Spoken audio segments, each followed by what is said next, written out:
Assalamualaikum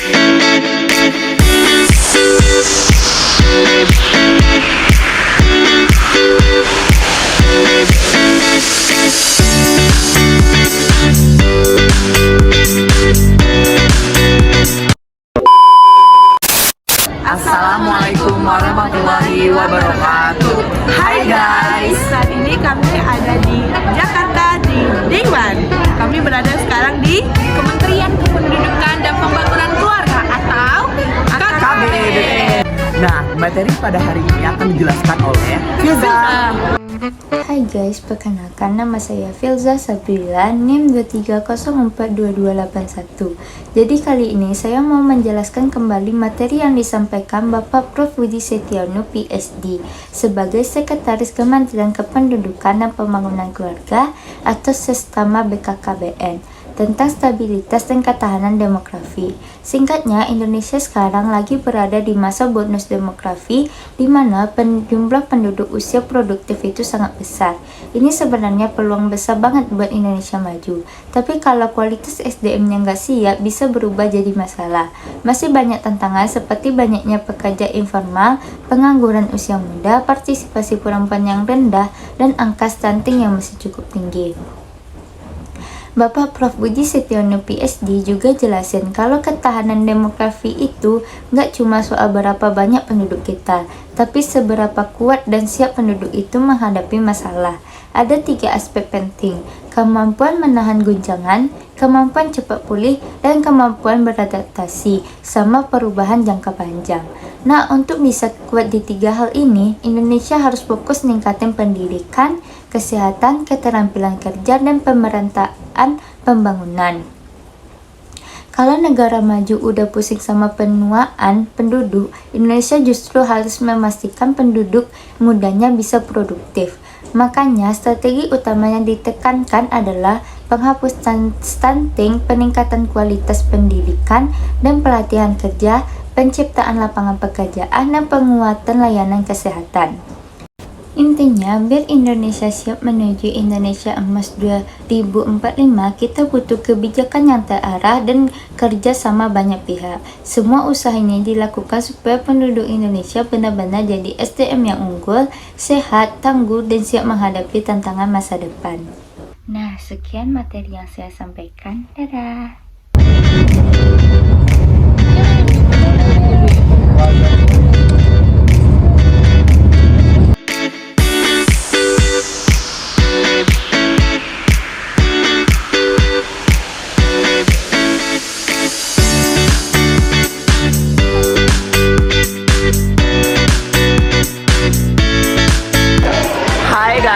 Jadi ini day itu kami di Jakarta dan sekarang kami berada di Kementerian Perdagangan. Nah, kali ini kementerian kali ini akan dijelaskan oleh Mala.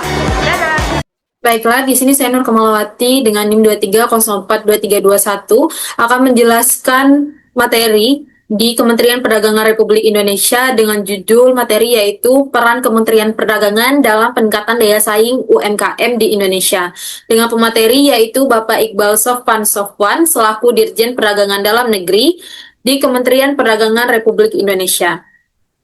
Dalam pemaparannya, Bapak Iqbal Sofwan Sofwan menegaskan bahwa peningkatan daya saing UMKM merupakan bagian penting dari strategi Kemendak dalam menjaga pertumbuhan ekonomi dan juga memperkuat pasar domestik.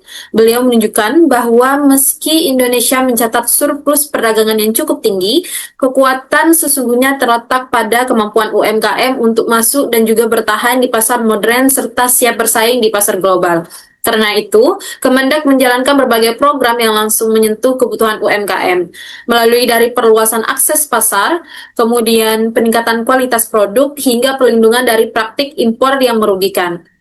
Untuk memperkuat akses pasar dalam negeri, Kemendak menjalin kemitraan dengan berbagai retail besar melalui program seperti Teras Indonesia di IKEA dan kolaborasi dengan Aprindo Hipindo.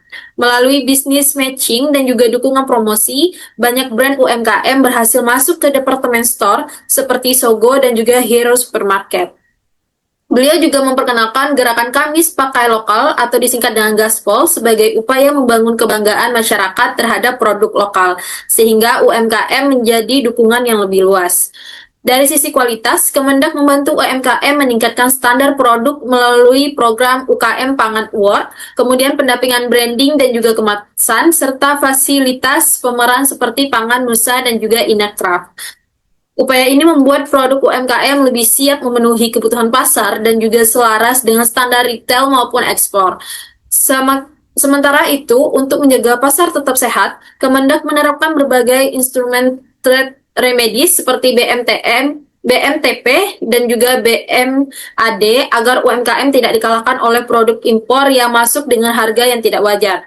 Lebih jauh, Kemendak juga membuka peluang ekspor bagi UMKM melalui kegiatan bisnis matching internasional, pitching, mentoring, dan juga program desa-desa ekspor.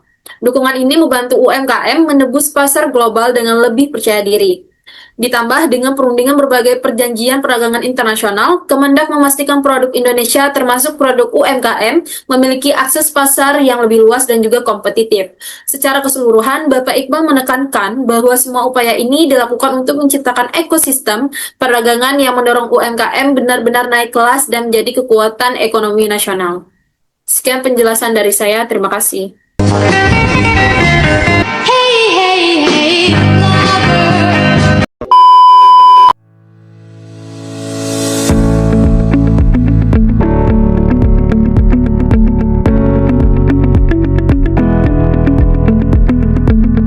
Halo guys, jadi di hari kedua pada siang hari ini kami berada di Kementerian Perhutanan.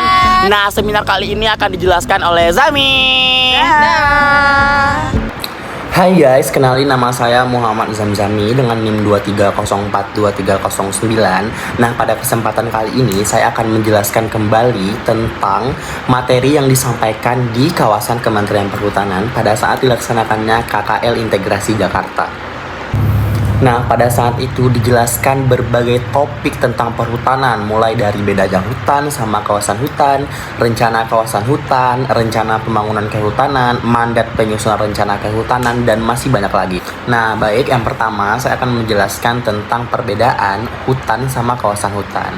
Nah, perbedaan utamanya adalah hutan adalah ekosistem alami berupa hamparan perpohonan, sedangkan kawasan hutan adalah wilayah yang secara hukum telah ditetapkan oleh pemerintah untuk fungsi kehutanan. Kawasan hutan ini bisa berisi hutan, tetapi juga bisa jadi wilayah yang sudah tidak lagi utuh atau belum ditetapkan sebagai hutan tetap, namun tetap dikelola dalam sistem kehutanan pemerintah.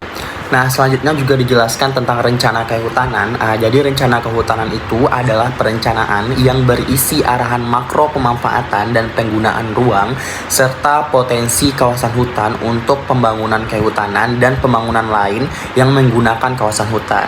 Nah, rencana kehutanan disusun secara berjenjang dari tingkat nasional, provinsi, kabupaten atau kota hingga unit pengelolaan hutan terkecil atau KPH. Di sana juga dijelaskan tentang rencana kawasan hutan, yang mana rencana kawasan hutan di Indonesia itu terdiri dari beberapa tingkatan yang saling berkaitan.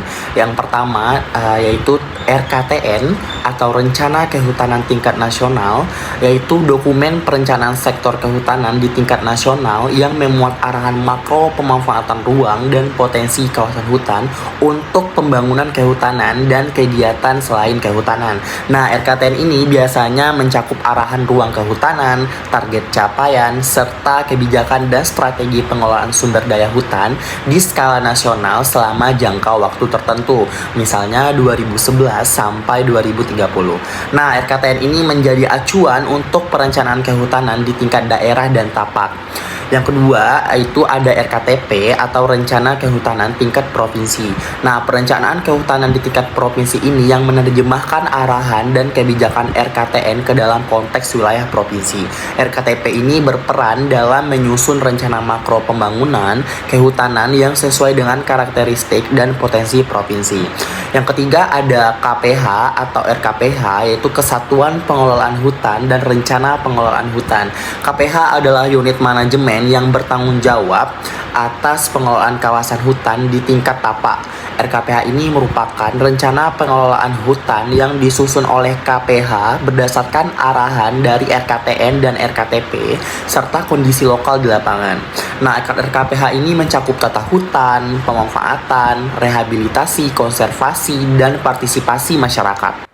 Nah, pada saat itu juga dijelaskan tentang mandat penyusunan rencana kehutanan tingkat nasional yang diberikan melalui peraturan kementerian dan undang-undang yang mengatur sistem perencanaan kehutanan di Indonesia. Nah, RKTN ini berfungsi sebagai acuan makro untuk pemanfaatan dan penggunaan ruang kawasan hutan dalam skala nasional selama jangka waktu 20 tahun. Mandat ini mencakup beberapa fungsi penting. Yang pertama, RKTN menjadi dasar bagi penyusunan rencana makro penyelenggaraan kehutanan, rencana kehutanan tingkat provinsi, dan rencana pengelolaan hutan di tingkat kesatuan pengelolaan hutan. Yang kedua, RKTN ini juga sebagai acuan penyusunan rencana pembangunan kehutanan, rencana kerja usaha pemanfaatan hutan, koordinasi perencanaan jangka panjang yang menengah antar sektor, serta pengendalian kegiatan pembangunan kehutanan.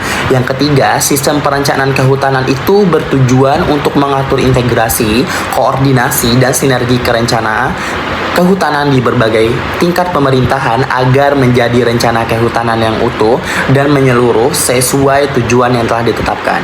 Dan penyusunan RKTN ini dilaksanakan oleh instansi yang membidangi kehutanan dan wajib mengikuti pedoman serta kriteria yang telah ditetapkan dalam peraturan yang berlaku. Nah, rujukan utama mandat ini ada dalam peraturan Menteri Lingkungan Hidup dan Kehutanan nomor 41 tahun 2019 tentang rencana kehutanan tingkat nasional tahun 2011 sampai 2030 serta peraturan Menteri Kehutanan nomor P49 Menhut 2 tahun 2011 tentang rencana kehutanan tingkat nasional. Nah, selanjutnya juga membahas tentang strategi peningkatan produktivitas. Jadi, di dalam penjelasan tersebut, materi ini menjelaskan strategi peningkatan produktivitas hutan untuk mendukung swasembada pangan dan energi yang disampaikan oleh Direktorat Pengendalian Usaha Pemanfaatan Hutan. Nah, yang pertama, luas kawasan hutan di Indonesia itu sangat besar dengan pemanfaatan hutan produksi dan hutan lindung yang diatur melalui izin usaha khusus. Paradigma pemanfaatan hutan kini beralih ke model multi usaha yang mengintegrasikan pemanfaatan kayu, hasil hutan bukan kayu, jasa lingkungan, dan usaha masyarakat untuk pemanfaatan nilai lahan yang lebih optimal. Regulasi telah diperkuat melalui Undang-Undang Cipta Kerja dan peraturan terkait untuk mempercepat pelaksanaan multi usaha kehutanan yang lebih efektif dan berkelanjutan. Fokus utamanya adalah memperkuat kesatuan pengelolaan hutan atau KPH untuk menjamin pengelolaan hutan lestari termasuk multi usaha dan perhutanan sosial. Selanjutnya terdapat tantangan seperti konflik tenurial, akses pembiayaan yang sulit, dan kebutuhan pengembangan infrastruktur serta pasar yang bisa menghambat optimalisasi pemanfaatan hutan.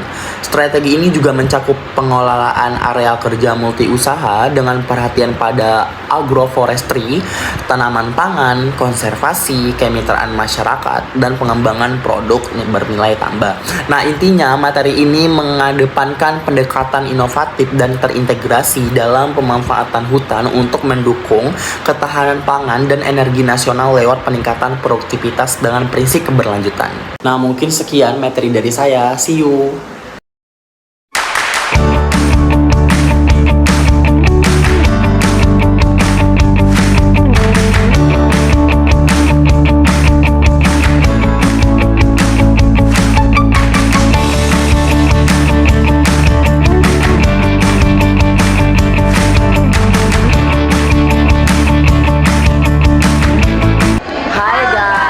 Jadi ini dari Tringali di Jakarta dan sekarang kami lagi di Kementerian Sekretariat Negara. Nah, seminar kali ini akan dijelaskan oleh Tiara. Hai guys, perkenalkan nama saya Mutiara Rizkina Alia Pulungan dengan NIM 23042312. Pada kesempatan kali ini, saya akan menyampaikan rangkuman kunjungan kami, yaitu kunjungan KKL di Kementerian Sekretariat Negara Republik Indonesia. Kunjungan ini membantu kami untuk memahami bagaimana pemerintahan pusat bekerja dan bagaimana kebijakan nasional disiapkan serta dikawal pelaksanaannya. Pada kesempatan kali ini, materi yang disampaikan langsung oleh Bapak Edi Cahyono Sugiarto selaku Direktur Hubungan Masyarakat Kemensetnek. Beliau menjelaskan peran Kemensetnek sebagai instansi yang mendukung Presiden dan Wakil Presiden dalam menjalankan pemerintahan. Beliau menegaskan bahwa tugas Kemensetnek bukan hanya administratif, tetapi juga strategis karena menjadi pusat koordinasi yang memastikan agenda Presiden, mulai dari sidang kabinet hingga program prioritas berjalan secara terarah dan konsisten. Setelah itu, kami juga dijelaskan mengenai Astacita, yaitu 8 agenda besar Bapak Presiden Prabowo Subianto menuju Indonesia Emas 2045. Isi Astacita mencakup penguatan Pancasila dan demokrasi, pertahanan negara, penciptaan lapangan kerja, pembangunan SDM unggul, hilirisasi industri, pembangunan berbasis desa dan daerah, reformasi birokrasi dan hukum, serta pembangunan sosial yang inklusif. Astacita menjadi pedoman bagi seluruh kementerian dan merancang kebijakan. Kami juga diperkenalkan dengan ATC, yaitu Air Traffic Control Framework, yang digunakan Kemensetnek untuk memastikan agenda Presiden dapat dijalankan secara serempak. Ada 3 inti utama di dalamnya, yaitu yang pertama, penyelarasan kebijakan antar kementerian, yang kedua, pengawasan transformasi program prioritas, dan yang terakhir, koordinasi lintas sektor termasuk antar pusat dan daerah. Kerangka ini membantu mencegah tumpang tindih kebijakan dan membuat program pemerintah lebih efektif. Dari Sekretariat Kabinet, kami mendapat gambaran tentang proses penyusunan kebijakan pemerintah, mulai dari kajian awal, pembahasan, analisis, hingga menjadi keputusan resmi. Penjelasan ini menunjukkan bahwa setiap kebijakan membutuhkan ketelitian, dasar analitis yang kuat, serta kerjasama antar unit agar hasilnya benar-benar menjawab kebutuhan masyarakat. Di akhir kegiatan, ada momen yang sangat berkesan ketika Sekretaris Kabinet Bapak Mayor Teddy Indrawijaya hadir langsung memberikan arahan. Beliau menyampaikan 3 pesan penting bagi kami sebagai generasi muda. Yang pertama, bangun relasi dan perluas jaringan sejak dini. Yang kedua, kerjakan setiap hal dengan sungguh-sungguh atau kerjakan segala sesuatunya secara 100%.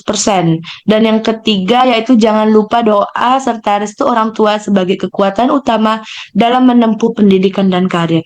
Itulah rangkuman kunjungan kami di Kementerian Sekretariat Negara dan Sekretaris Kabinet. Semoga bermanfaat dan menambah wawasan teman-teman tentang bagaimana proses pemerintahan berjalan di tingkat pusat. Bye-bye, terima kasih. Kemudian salam juga dari Bapak Menteri Sekretaris Negara Pak Prasetyo Adi. Salam untuk semua adik-adik. Tatap matanya. Kemudian ini ada satu yang mau salam.